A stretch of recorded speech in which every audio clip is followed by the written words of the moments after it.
अस्सलाम वालेकुम दोस्तों, जियां त मां आहियां ज़ाहिद अली थहीम ऐं तव्हां ॾिसी रहा आहियो ZAT ऑफिशियल यूट्यूब चैनल।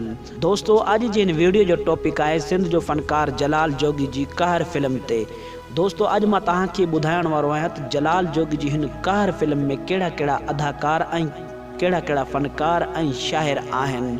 दोस्तों, वीडियो शुरू करण खां पहिरियां तव्हां दोस्तनि खे हिकु नंढड़ी गुज़ारिश आहे, जे अगर तव्हां मुझे यूट्यूब चैनल ते पहिरियों दफ़ो आया आहियो त मुझी वीडियो के लाइक कयो, चैनल के सब्सक्राइब कयो।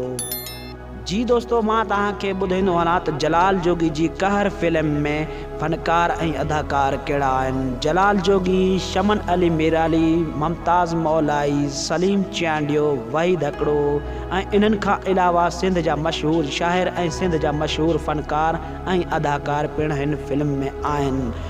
जी दोस्तों, अॼु मां तव्हांखे इहो बि ॿुधाईंदो हलां त जलाल जोगी जो फिल्मूं केतिरियूं आहिनि ऐं उन्हनि फिल्मनि जा नाला कहिड़ा आहिनि। दोस्तों, तव्हां त जलाल जोगी जा कलाम ॿुधा हूंदव पर फिल्मूं न ॾिठियूं हूंदियूं। दोस्तों, मां तव्हांखे अॼु ॿुधाईंदुसि उन्हनि फिल्मनि जा नाला जेके जेके जलाल जोगी जूं फिल्मूं आहिनि।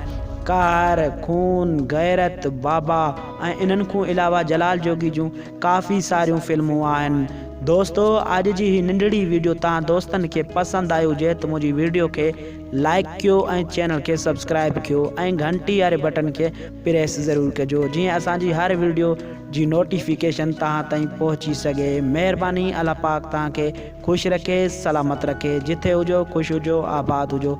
ॾिसंदा रहो ZAT ऑफिशियल यूट्यूब चैनल।